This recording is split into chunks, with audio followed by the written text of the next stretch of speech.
Quero convidar você a fechar os seus olhos, a curvar a sua fronte. Nós vamos orar. Depois da nossa oração, as crianças também sairão. Acho que é a tia Cláudia hoje. Então, as crianças acompanham ao final aqui da nossa oração, o tempo delas, reservado para elas, com a tia Cláudia. Oremos. Pai, nós queremos te agradecer por este tempo de adoração, aonde ouvimos, ó Deus, lemos, cantamos, confessamos, ó Deus, a nossa necessidade do Cristo. E neste momento, Pai, nós vamos ouvir a exposição das Sagradas Escrituras. E queremos te pedir, Pai, que o Senhor fale diretamente aos nossos corações, na instrumentalidade do Teu Santo Espírito, que nos conhece, ó Deus, que sonda quem nós somos, que conhece as nossas necessidades e que sabe quais são as mudanças que precisam ser realizadas dentro dos nossos corações, ó Deus. Quero te pedir, Pai, que o Senhor fale a cada um de nós através das Sagradas Escrituras. Que o Senhor derrame da Tua graça, que possamos compreender a Tua boa vontade, Senhor. Que nós possamos compreender os Teus bons desígnios, para que possamos experimentar, ó Deus, os Teus perfeitos planos em nossas vidas. É assim que nós oramos, em nome de Jesus. Amém. As crianças podem sair.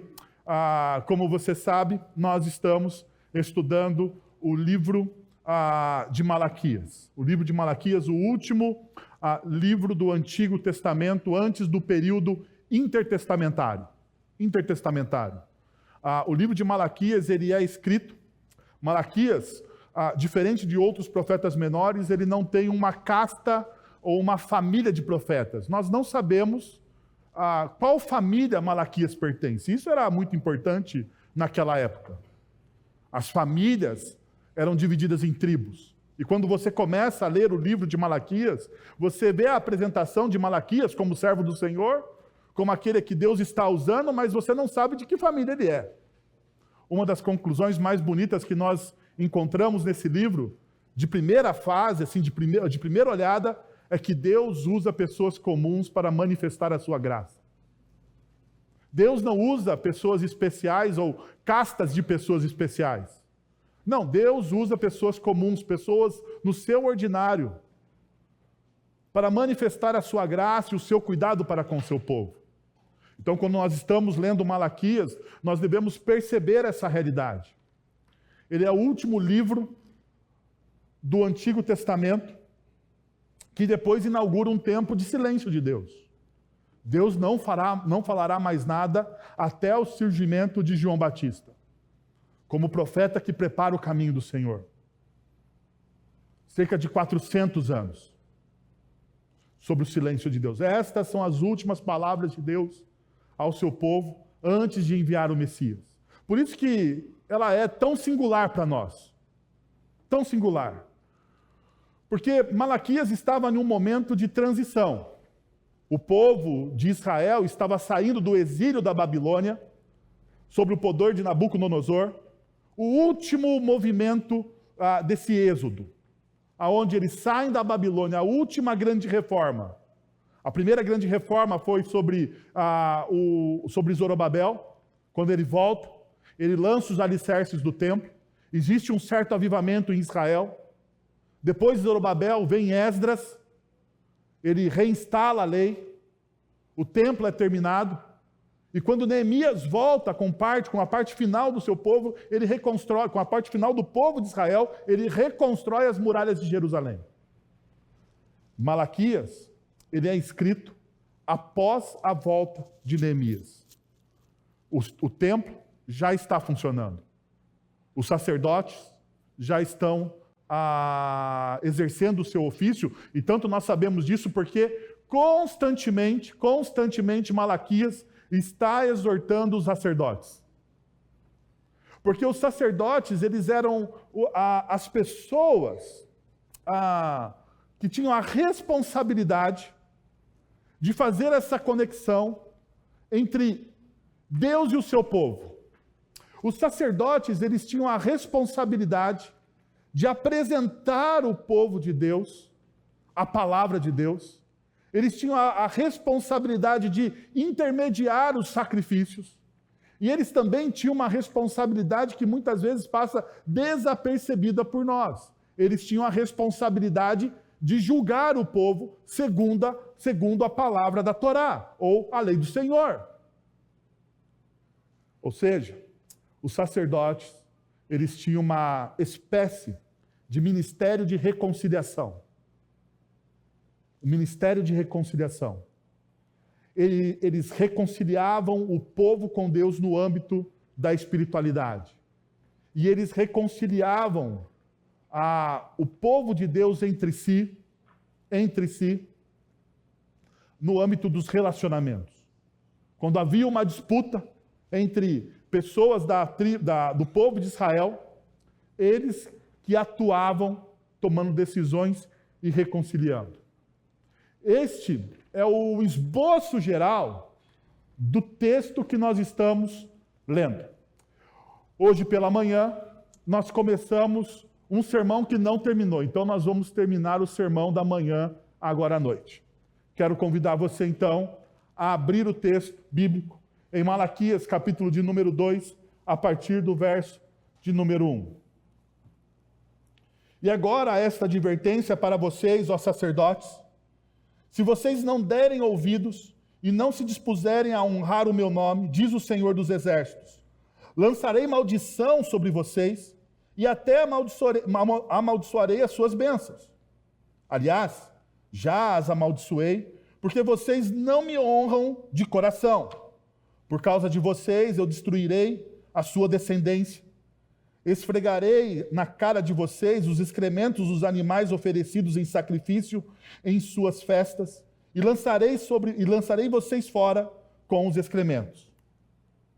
Você percebe que Deus está aqui, de certa forma, muito irado. Muito irado. Verso de número 4. Então, vocês saberão que fui eu que lhe fiz isso, essa advertência para que a minha aliança com Levi fosse mantida, diz o Senhor dos Exércitos. A minha aliança com ele foi uma aliança de vida e de paz, que na verdade lhe dei para que me temesse. Ele me temeu e tremeu diante do meu nome. A verdadeira lei estava em sua boca e nenhuma falsidade achou-se em seus lábios. Ele andou comigo em paz e retidão e desviou muitos do pecado. Porque os lábios do sacerdote devem guardar o conhecimento e da sua boca todos esperam a instrução da lei, porque ele é o mensageiro do Senhor dos Exércitos. Mas vocês se desviaram do caminho e pelo seu ensino causaram a queda de muita gente, vocês quebraram a aliança de Levi, diz o Senhor dos Exércitos. Por isso, eu fiz que fossem desprezados e humilhados diante de todo o povo, porque vocês não seguem os meus caminhos, mas são parciais quando ensinam a lei. Nós estamos aqui, tecnicamente, no quarto sermão sobre o livro de Malaquias. Na primeira mensagem, no primeiro sermão que nós estudamos sobre Malaquias, nós vimos a seguinte tese: Deus transforma vidas falhas pela sua graça. Oferece seu amor incondicional antes de qualquer exigência, para que, em humildade, sejamos instrumentos poderosos de sua redenção. Deus está construindo uma história de redenção com o seu povo. Deus está exercendo uma história de redenção com o seu povo e nós somos chamados como instrumentos dessa graça, dessa redenção. Então, Deus usa pessoas ordinárias, pessoas comuns, pessoas humildes, pessoas falhas. Deus demonstra o seu amor de maneira incondicional, sem fazer exigência alguma. E nós olhamos isso bem de perto na primeira mensagem. Na segunda mensagem, a nossa tese, aonde nós trabalhamos, foi essa. A adoração não é simplesmente um ritual religioso ou uma prática que seguimos mecanicamente. É, antes de tudo, um estilo de vida. A adoração, ela não é algo mecânico. A adoração, ela não é um ritual religioso. Você não vem à comunidade cristã num domingo à noite para cumprir um ritual. Você não faz isso. Você vem em uma comunidade cristã em um domingo à noite, porque esse é o seu estilo de vida. Você tem prazer em estar com os seus irmãos. Você não vem aqui simplesmente para cumprir uma tabelinha. Não. Você vem aqui porque esse é seu estilo. Você durante a semana adorou na sua casa, fazendo a sua devocional, fazendo as suas orações, lendo os textos bíblicos. E neste momento é o momento onde todos nós, como povo de Deus, nos reunimos e somos abastecidos e temos o nosso coração de maneira comunitária, reorientado pela palavra de Deus. A palavra, então, adoração, deriva de um termo antigo que significa atribuir valor. Quando nós adoramos, seja a Deus a qualquer outra coisa, nós estamos atribuindo um valor inestimável àquilo que adoramos. James K. Smith diz em um dos seus livros que o homem é um ser religioso. Se você lê o livro de Eclesiastes, você vai perceber que Deus colocou no homem o anseio pela eternidade. Nós somos seres religiosos. Nós fomos feitos para adoração. No entanto, o pecado corrompeu a forma de nós adorarmos. Nós não buscamos mais o Deus Trino, mas nós construímos os nossos próprios deuses. Talvez você não adore uma imagem, mas você pode adorar o seu trabalho, você pode adorar o seu relacionamento amoroso, você pode adorar o seu filho, você pode adorar os bens que você tem. Tudo na nossa vida é passível de adoração, quando aquilo tem um valor inestimável. Quando nós atribuímos aquilo um valor inestimável. Quando nós perdemos aquilo, falta-se o nosso chão. Quando perdemos aquilo que nós adoramos, ficamos sem sentido na vida. Se você tem algo assim, que te dá sentido da vida, e esse sentido da vida não vem do Deus Trino, das Sagradas Escrituras, talvez o seu coração esteja adorando outra coisa que não a Deus. A adoração é aquilo que nós damos um valor inestimável a ela. Isso revela que, no fundo, adorar é reconhecer e responder ao valor supremo de algo ou de alguém. Ou seja, toda a nossa vida, a partir do momento que nós conhecemos Cristo Jesus, nós trabalhamos com respostas. Deus nos ama de maneira incondicional. A primeira mensagem do texto de Malaquias: Deus nos ama de forma extravagante. Ele fez tudo aquilo pela sua graça. Ele nos elege não pelas nossas virtudes, mas pela sua bondade. A eleição de Deus é não tem como você barganhar com aquilo. Deus, ele simplesmente te ama e ele não olha as suas virtudes. Ele te ama de maneira extravagante. Então, a partir deste momento, a partir do momento que você reconhece que Deus te ama de maneira extravagante através do sacrifício de Cristo Jesus, tudo que você faz na sua vida é uma resposta a este amor. Tudo. A forma como você conduz o seu casamento, a forma como você educa os seus filhos, a forma com que você estuda no meio acadêmico, a forma com que você trabalha, a excelência com que você faz as coisas rotineiras e ordinárias da sua vida, delimitam a sua adoração, demonstram a quem você adora. Perceba que a adoração, ela rompe as quatro paredes do templo religioso. Pessoas que adoram no templo religioso somente, deixa eu te falar com todo o carinho e amor que eu tenho por vocês, se você é alguém que só adora no templo religioso, neste tempo que nós estamos aqui hoje, você talvez seja apenas mais um religioso, ou está se tornando, ou caminhando para se tornar um fariseu. Um fariseu dos tempos modernos. Aonde a sua vida religiosa, aonde a sua espiritualidade é desconectada com o seu dia a dia? Nós percebemos essa realidade quando nós olhamos a segunda mensagem do livro de Malaquias. Hoje pela manhã, nós trabalhamos a terceira mensagem da seguinte forma: quando deixamos de ser fiéis a Deus, até suas bênçãos podem se tornar fardos. Quando nós deixamos a nossa fidelidade, quando nós nos tornamos infiéis a Deus, todas as bênçãos de Deus podem se tornar um fardo pesado sobre nós. Tudo o que Ele nos dá é bom, mas o impacto de nossas vidas depende de como respondemos com obediência e honra. Se começamos a adorar os dons em vez de honrar o doador, transformamos bênçãos em pesos. No fim, fazemos de coisas boas nossos ídolos, perdendo de vista o que realmente importa. O que realmente importa? Viver para o próprio Deus, a fonte de nossa verdadeira satisfação e propósito. O que realmente importa para um discípulo de Jesus? Aonde o discípulo de Jesus tem o seu prazer, a sua alegria, o seu contentamento? No relacionamento que ele tem com Deus Trino. É ali que você tem o seu prazer, é ali que a sua identidade é definida.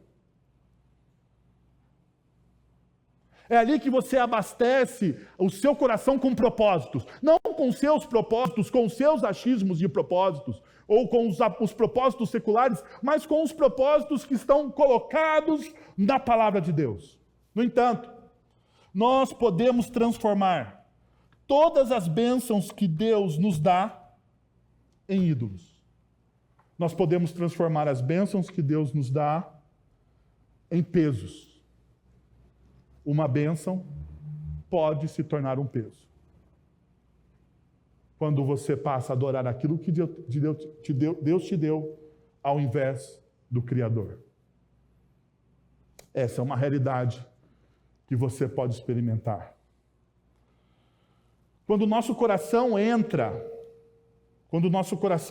nessa realidade, onde tudo se torna um peso, onde a nossa espiritualidade se torna um peso. Como aconteceu? Se você pega o capítulo que nós acabamos de entrar, de abrir, capítulo 2 de Malaquias, você percebe que os sacerdotes estão sendo repreendidos exatamente por causa disso.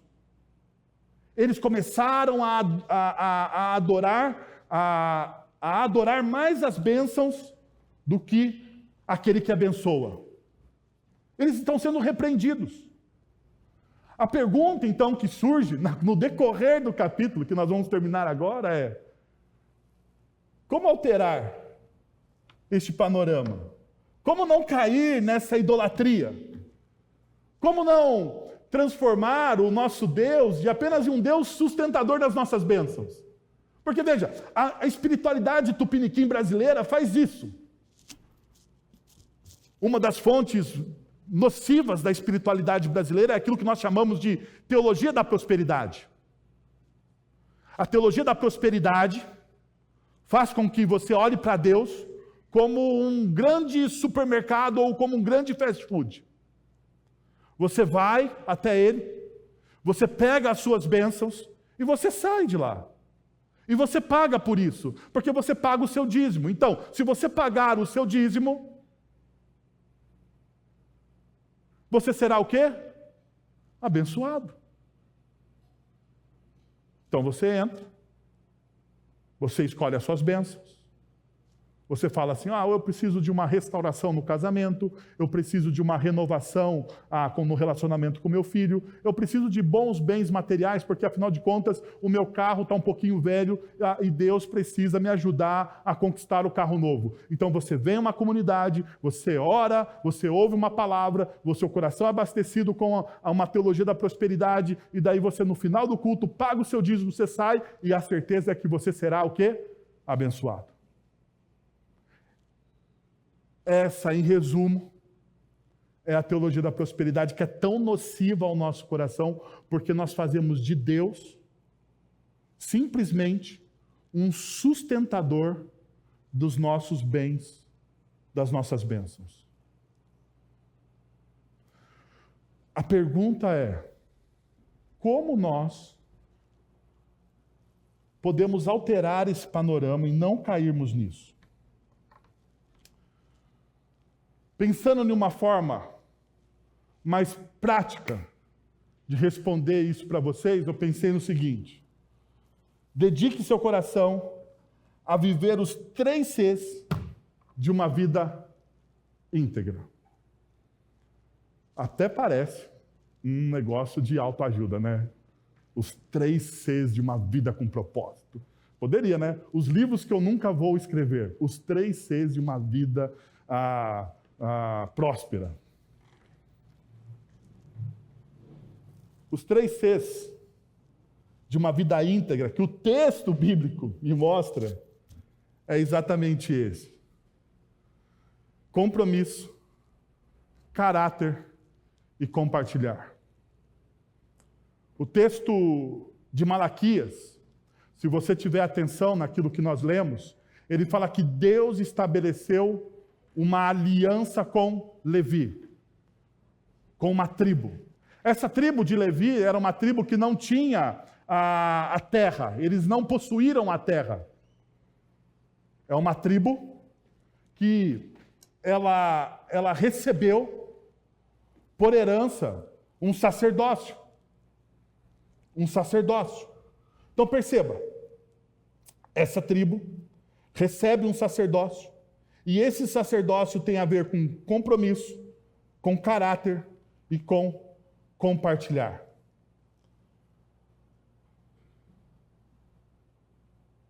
Uma das coisas que nós precisamos pensar é o que vem antes? Qual gera o outro? O caráter forma o compromisso ou o compromisso molda o caráter? Antes da gente entrar no coisa, eu fiquei com essa dúvida e eu queria trazer isso para vocês, para deixar bem claro qual é a posição bíblica desse negócio. O que gera um, gera o outro. O caráter gera o compromisso ou o compromisso gera o caráter? Porque eu sou uma pessoa muito lógica quando tenta montar a mensagem, e eu fiquei pensando assim: qual será que vem antes? O compromisso vem antes do caráter ou o caráter vem antes do compromisso? O que vocês acham?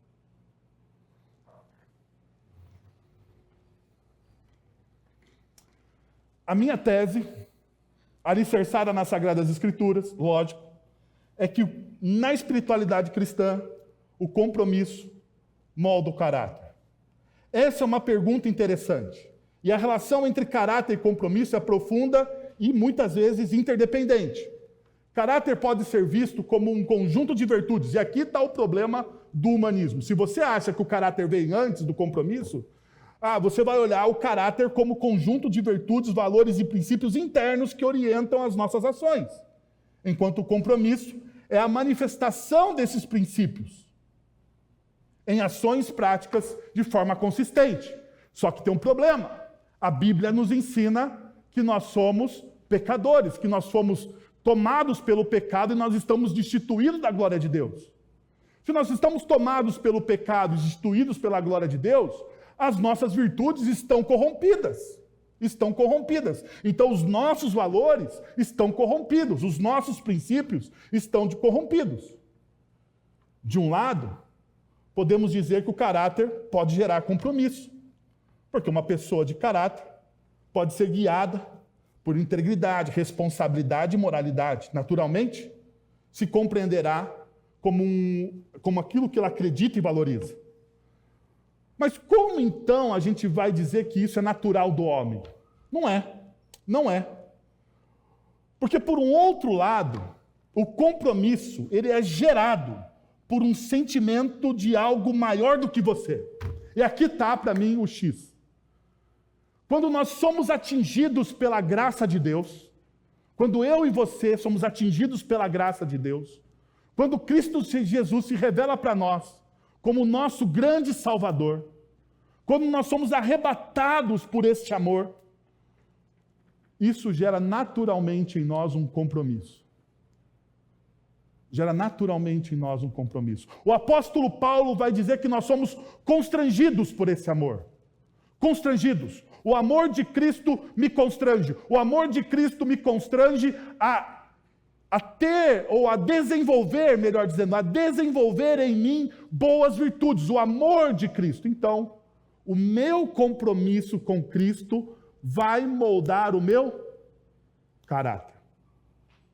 Dentro da perspectiva cristã, não humanista, o compromisso que eu assumo com Cristo, diante da morte e ressurreição, reconhecendo os meus pecados, as minhas fragilidades, as minhas debilidades.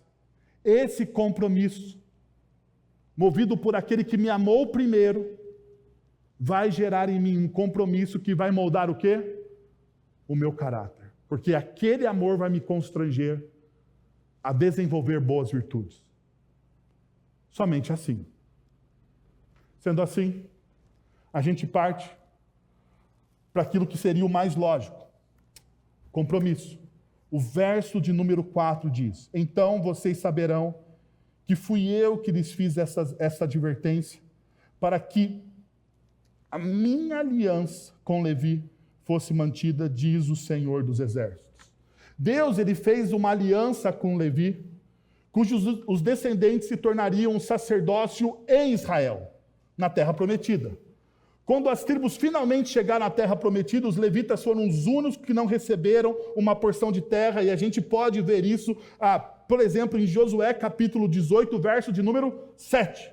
Os levitas, entre vocês, não receberão uma porção, pois a herança deles é o sacerdócio do Senhor. Essa era a função desse povo dentro da comunidade. E parte deles, na bênção de Deus, foi o privilégio e a responsabilidade de liderar o povo na adoração a Deus. Embora a aliança com Levi não seja tão falada como a aliança de Abraão, de Moisés ou de Davi, ela é importante por causa dos seus deveres que eles deveriam cumprir. Mas perceba, quando nós lemos o texto bíblico, o versículo 4, nós percebemos isso.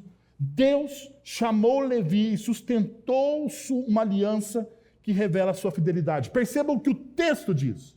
Não foi Levi que fez uma aliança com Deus. Foi Deus que fez uma aliança com Levi. E aqui está a diferença de tudo. Porque muitas vezes nós, na nossa espiritualidade, pensamos que sou eu que faço uma aliança com o Senhor. Não é. Não é. Isso é engano seu.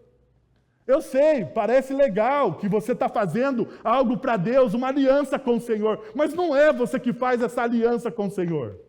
É o Senhor, na sua imensa graça, que chama você e sustenta a aliança que Ele faz com você. Perceba o que o texto vai dizer. Deus, ele vai julgar o povo de Israel para que a aliança não seja quebrada. Deus está sustentando a aliança que ele faz com o povo. Aqui está uma das lições mais belas das Sagradas Escrituras. Quando Deus traz um julgamento sobre nós, quando Deus traz uma aflição sobre o nosso coração, provavelmente Deus está sustentando a aliança que ele fez com a gente. O nosso coração está se desviando, o nosso coração ele é corrupto. Então nós precisamos da ajuda de Deus, do Espírito Santo, para ter o nosso coração corrigido. E como ele faz isso? Muitas vezes Deus nos leva para o deserto. Muitas vezes Deus nos leva para o deserto. Deus fez isso com o povo de Israel por diversas vezes.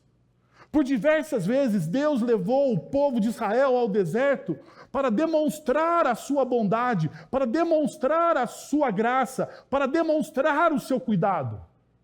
E aqui talvez seja uma forma de você mudar a sua percepção do seu sofrimento. Por quê? Porque quando nós sofremos, muitas vezes nós atribuímos esse sofrimento à ausência de Deus.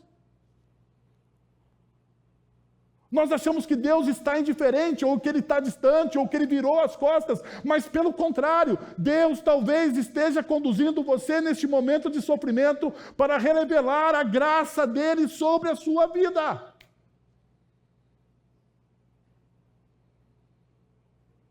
E isso muda a forma como você vê essa realidade. Perceba, Deus está sustentando a aliança que ele fez com o seu povo. Agora veja, Deuteronômio capítulo 21, verso de número 5, demonstra como Deus fez essa aliança com Levi. Depois, os sacerdotes, descendentes de Levi, se aproximarão, pois o Senhor, o seu Deus, os escolheu para ministrarem e para pronunciarem bênçãos em nome do Senhor e resolverem todos os casos de litígio e de violência. Perceba qual é a missão do sacerdote. O sacerdote, no Antigo Testamento, tinha um papel essencial. Ele trazia a paz de Deus ao povo, atuando como um intermédio entre Deus e os homens. Sua missão era restaurar a paz, tanto entre o povo de Deus, quanto entre os próprios irmãos. É verdade que nós não temos mais este papel sacerdotal, porque Cristo Jesus se tornou o nosso sumo sacerdote. No entanto, nós herdamos um subpapel sacerdotal. Um subpapel. E qual é este subpapel? Perceba, esse subpapel sacerdotal é que nós nos tornamos aqueles que são os pacificadores. Veja, Mateus capítulo 5, verso de número 9, diz: bem-aventurados os pacificadores, pois serão chamados o quê? Filhos de Deus. Aqueles que trazem a reconciliação, aqueles que portam a mensagem da reconciliação. E não é isso que Paulo nos diz em 2 Coríntios, capítulo 5, do verso 18 ao verso de número 20? Tudo isso provém de Deus, que nos reconciliou consigo mesmo por meio de Cristo. E perceba o que Paulo vai dizer à igreja: e nos deu o ministério da reconciliação. Deus em Cristo Jesus nos deu o ministério da reconciliação, ou seja, que Deus em Cristo estava reconciliando consigo o mundo, não levando em conta os pecados dos homens, e nos confiou a mensagem da reconciliação. Cristo Jesus é o sumo sacerdote que fez toda a mediação, e nós confessamos aqui, nós lemos as confissões de fé, nós lemos os textos bíblicos, nós percebemos, Cristo Jesus é o único mediador entre Deus e os homens. No entanto, Cristo Jesus nos dá um ministério, que era do antigo sacerdócio, porque nós agora somos o sacerdócio real, deste reino de Deus. E este ministério que Cristo Jesus nos dá é o ministério da reconciliação. Deus está reconciliando todas as coisas através da mensagem, da boa mensagem do Evangelho. Perceba, Paulo vai continuar dizendo: portanto, somos embaixadores de Cristo, como se Deus estivesse fazendo o seu apelo por meio de nós, por nosso intermédio. Rapaz, eu não sei se você consegue entender essa realidade. Deus, por seu intermédio, está fazendo um apelo ao mundo.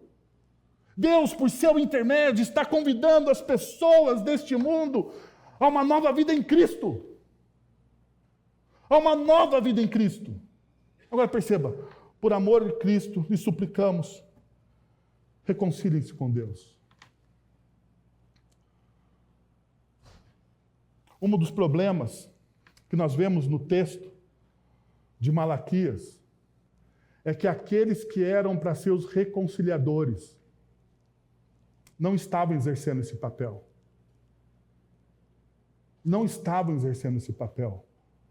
A pergunta e a lição para nós é: nós hoje, como discípulos de Cristo Jesus, cooperadores do Evangelho, cooperadores da história da redenção, estamos exercendo um papel de reconciliação? Estamos reconciliando o mundo não através das nossas virtudes, mas através da mensagem do Evangelho? Ou, como diz o próprio capítulo 2, nos últimos versos 8 e 9, nós estamos sendo pedra de tropeço para aqueles que precisam da mensagem da reconciliação. Pedra de tropeço para aqueles que necessitam da mensagem de reconciliação. Sabe uma das coisas que mais dá temor ao meu coração como pastor. E uma das coisas que eu oro constantemente, seja no momento de oração, ou seja no meu carro, no momento mais trivial, eu peço para que eu não me torne uma pedra de tropeço para a vida da igreja. Eu não quero atrapalhar ninguém na sua caminhada com Cristo Jesus. Eu não quero ser uma pedra de tropeço. Pelo contrário, eu quero ser alguém que edifica. Eu quero ser alguém que reconcilia. Eu quero ser um pacificador, porque o pacificador é conhecido ou é chamado como filho de Deus. E quantas vezes, meus irmãos, nós, no nosso ímpeto pecaminoso, nós não nos tornamos pedra de tropeço na vida de algumas pessoas. Eu posso ser uma pedra de tropeço na vida dos meus filhos, quando eu vivo o Evangelho de maneira incoerente. Você sabia disso? Segundo o Instituto Barna, um instituto dos Estados Unidos, que faz pesquisa em igreja, cerca de 85% dos jovens evangélicos nos Estados Unidos abandonam a igreja, dizendo que ao verem a mensagem do Evangelho e ao compararem a mensagem do Evangelho com a vida dos seus pais ou dos seus líderes religiosos, eles abandonam a igreja porque vem o quê? Incoerência, incompatibilidade. Incompatibilidade. Eu acho que essa visão não é tão diferente na nossa realidade tupiniquim. Quantas vezes, pela dureza do nosso coração, pela falta de graça nas nossas palavras, pela aspereza do nosso olhar, nós não nos tornamos pedra de tropeço na vida das pessoas. E ao invés de você ser um filho de Deus, aquele que traz o ministério da reconciliação,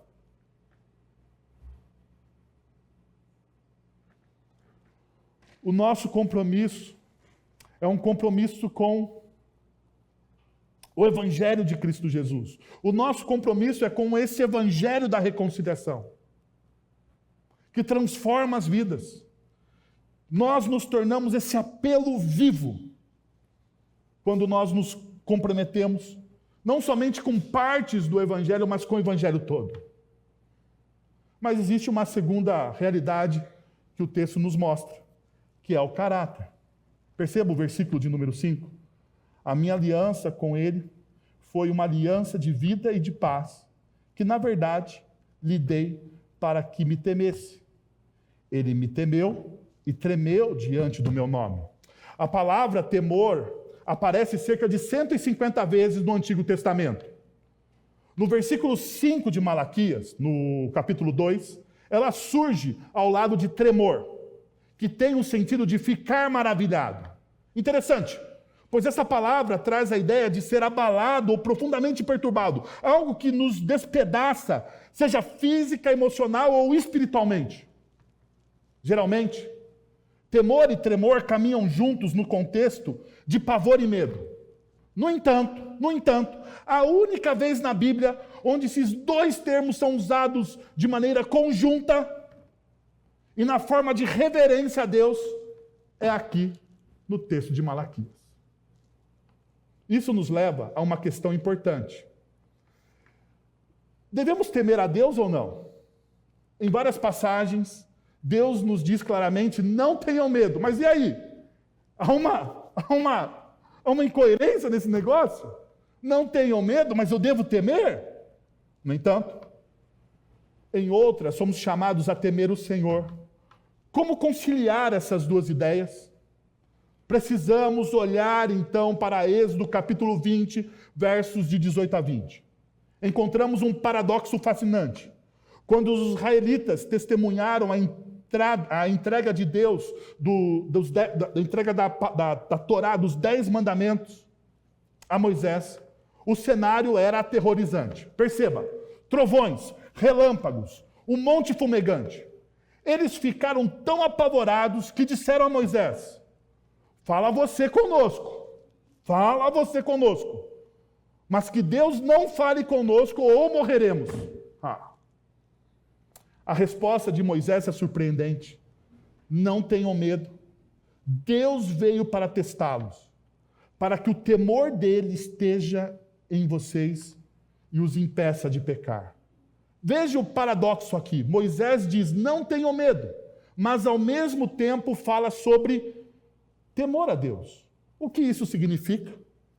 O medo que Moisés fala não é um terror que paralisa, mas um tipo de temor reverente que nos faz enxergar quem Deus realmente é.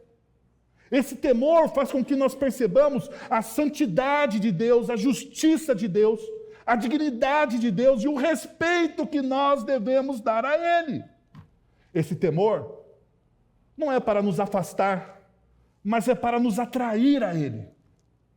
Ele nos livra do pecado, não pelo medo do castigo, mas porque, ao ver a majestade de Deus, somos levados a uma nova visão de vida.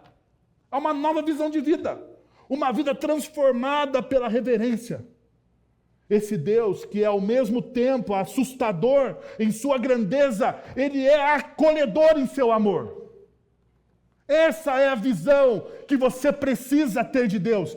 Deus é ao mesmo tempo assustador com a sua grandeza, mas acolhedor com o seu amor. Esse é o Deus grande que nós adoramos. Oswald Chambers, ele diz o seguinte: quando tememos a Deus, não tememos mais nada. Mas, se não tememos a Deus, tememos tudo. Se nós tememos a Deus, não tememos mais nada. Se nós ficamos maravilhados com Deus, com a sua grandeza, com o seu amor, com a sua santidade, com a sua justiça, nós não tememos mais nada.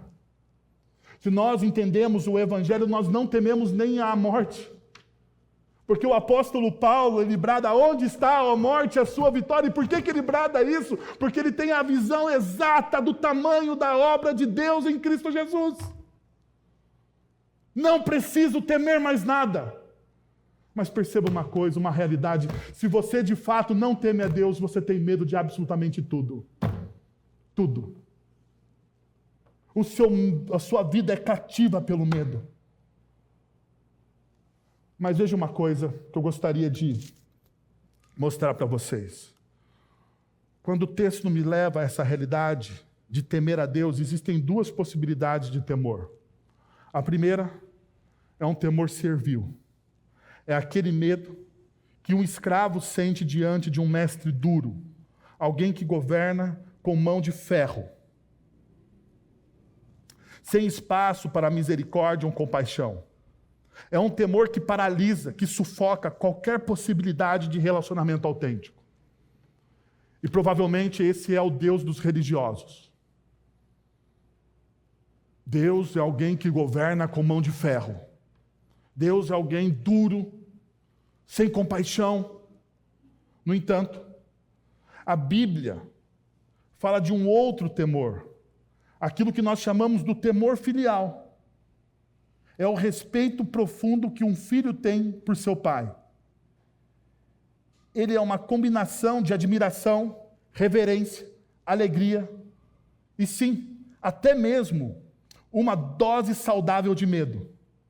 Não de punição severa, mas de não querer decepcionar alguém que se ama.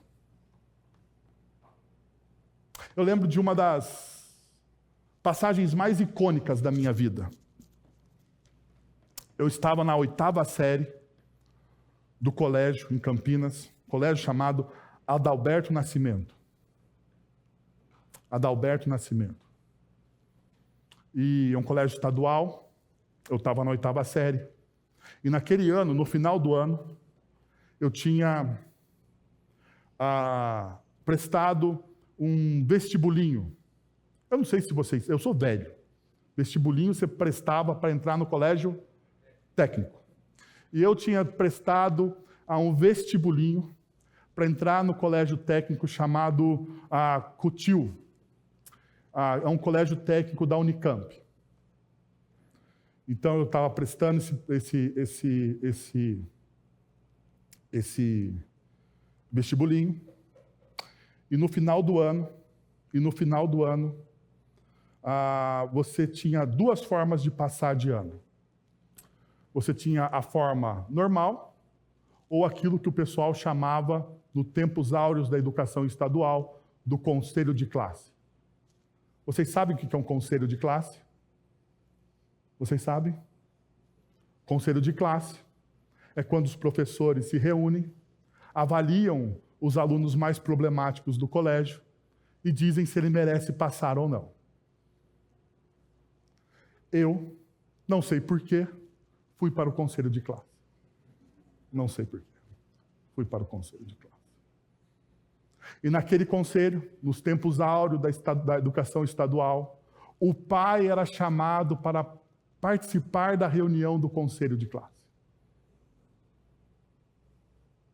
Então, no dia do conselho de classe, o meu pai, que nunca foi a uma reunião de colégio, porque quem ia é minha mãe, meu pai foi chamado para o conselho de classe. Ele foi, ele entrou e eu fiquei do lado de fora esperando. E meu pai saiu da sala do conselho de classe, olhou para mim, me abraçou e disse: você me decepcionou. Eu repeti a oitava série, não por nota, mas por causa do conselho de classe. Uma semana depois, saiu o resultado do vestibulinho e eu tinha passado. Quer apanhar mais vezes? Meu pai nunca levantou a mão para mim. Ele simplesmente me disse, naquele dia, que eu tinha decepcionado ele. Jurei para mim mesmo naquele dia que nunca mais ia decepcionar o meu pai. Nunca mais. Espero ter conseguido. Este é o tipo de temor que Deus faz. Eu nunca deixei de amar meu pai. Meu pai nunca me puniu por aquele não passar de ano. Ou melhor, ele me puniu. Sabe o que ele disse? Me decepcionei com você. Aquilo cortou o meu coração. Quando você ama alguém e você decepciona essa pessoa porque você não cumpriu um dos combinados, uma das regras, isso corta o seu coração. Isso deveria ser a mesma forma com que nós nos relacionamos com Deus. Que tipo de temor você tem de Deus? Que tipo de reverência você tem por Deus? Isso tem a ver com a disposição do seu coração. E perceba, não é algo emocional. Eu quero dizer para vocês que isso aqui não é algo emocional. Isso aqui é algo extremamente racional que passa para o nosso coração. Porque você tem que examinar exatamente quem Deus é. E para você saber exatamente quem Deus é, você precisa estudar as Sagradas Escrituras. Você precisa conhecer as Sagradas Escrituras. Daí, quando você conhecer as Sagradas Escrituras, quando você se apaixonar por aquele Deus revelado nas Sagradas Escrituras, daí, a partir deste ponto, o seu coração será transformado, os seus sentimentos serão redimidos, a sua forma de ver Deus será transformada, mas é a partir de um movimento racional. Romanos, capítulo 12, verso de número 1 e 2, fala bem disso. Nós devemos apresentar o nosso culto racional a Deus. Racional a Deus. Não o nosso culto emocional a Deus. Eu sei, nós brasileiros gostamos de um culto emocional. Nós gostamos de um arrepio. Se num culto não tiver pelo menos 3 arrepios, ele não foi bom. Não foi bom. Essa é a nossa forma de avaliar um culto. Essa é a nossa forma de avaliação. No entanto, Deus nos ensina, e o apóstolo Paulo nos exorta, através dele, Deus nos ensina, dizendo que a forma da gente cultuar a dele, é conhecendo ele de forma racional. E é a partir deste movimento racional, de você entender quem é Deus, que o seu coração será transformado. Por que você não tem reverência por ele? Porque você não sabe qual é a grandeza dele. Como é que você vai ter reverência por algo que você não conhece? Como é que você vai ter reverência por alguém que você não conhece? Como é que você vai ter reverência por alguém que você conhece de ouvir falar? Eu ouvi falar que o Deus que está nas Sagradas Escrituras é grande, mas você não conhece.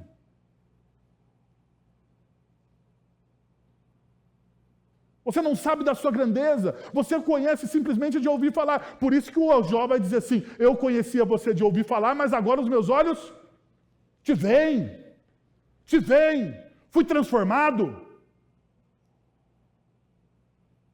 Fui transformado, agora os meus olhos te veem. E essa é a forma reverencial que nós precisamos ter de Deus.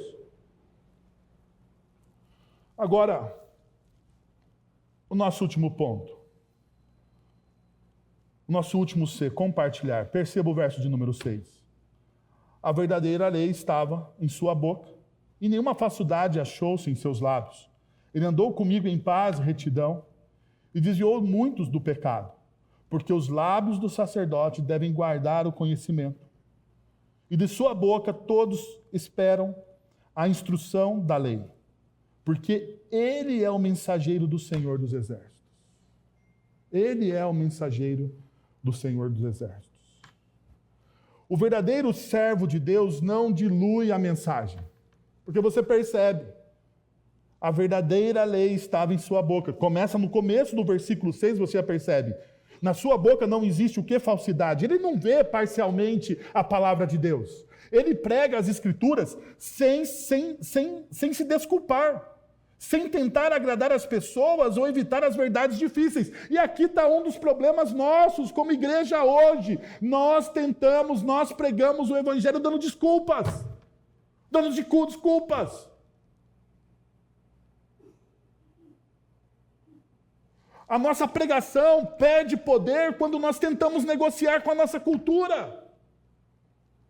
Ao invés disso, nós precisamos confiar na palavra infalível de Deus e deixar o resultado na mão de Deus. Nós devemos simplesmente pregar. Você não tem que ficar preocupado com o resultado. Não dá para você ficar preocupado com o resultado daquilo que você está pregando ou ensinando. Porque sim, nós vamos ensinar coisas que são desconfortáveis à nossa cultura. Nós vamos ensinar. Nós vamos falar para os nossos jovens que eles precisam ter uma vida casta, enquanto a nossa cultura diz que o amor é livre. Que o amor é livre. Sim, nós vamos dizer para os nossos homens e mulheres casados, não, que pornografia é pecado. Que pornografia é pecado. Por que você colocou, pastor, mulheres no meio? Porque a estatística com mulheres vendo pornografia no Brasil aumenta alarmante.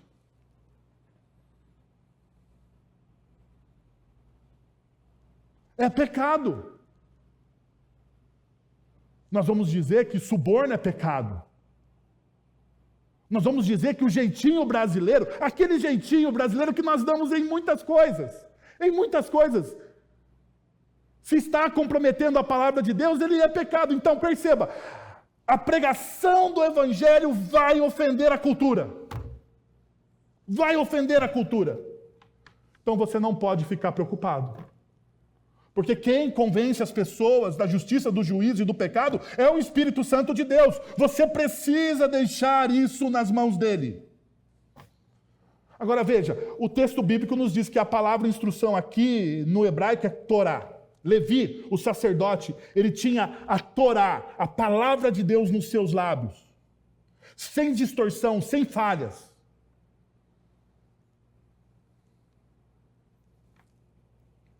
Malaquias, ele continua advertindo o seu povo, ou continua advertindo aqui os sacerdotes, que somos nós, sacerdócio real.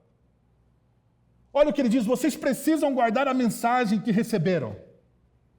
Mas como guardamos essa verdade? Como nós guardamos a mensagem? Aqui está o paradoxo. Guardamos a verdade ao compartilhá-la. É assim que você guarda. Não, não é você guardar a verdade aí no seu coração e não compartilhar com ninguém, porque nós somos especialistas nisso. Especialistas. Nós temos sede de conhecimento, mas temos dificuldade em compartilhar o nosso conhecimento do Evangelho. Está todo mundo feliz o ano que vem aqui? Porque eu já anunciei, o ano que vem faremos o livro de Apocalipse em 3 partes. Alguns aqui não estão de se aguentar. Pastor, não pode adiantar o ano que vem? Não, espera o ano que vem. O ano que vem vai chegar. Se Jesus não voltar, vamos compartilhar o Apocalipse em 3 partes. Tomara que Jesus volte, né? Antes do Apocalipse. Daí você vai viver o Apocalipse. Olha que beleza. Jesus voltar, meus irmãos, você não vai ter que ver a mensagem do Apocalipse. Você vai viver o Apocalipse. Olha que beleza. Mas nós temos necessidade de conhecimento. Mas esse conhecimento, se não for compartilhado, ele é vão. Perceba, Deus está exortando, ou melhor, Deus está lembrando aos sacerdotes que eles foram homens chamados para compartilhar o conhecimento. Guardar a palavra é compartilhar a palavra. A verdade que nos transforma deve ser vivida e espalhada. Guardar a palavra é compartilhar a palavra.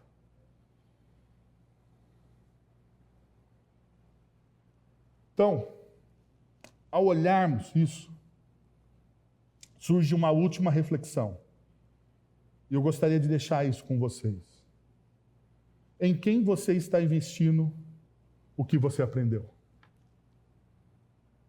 O texto me leva a uma última reflexão nessa noite, que é em quem você está investindo o que você aprendeu,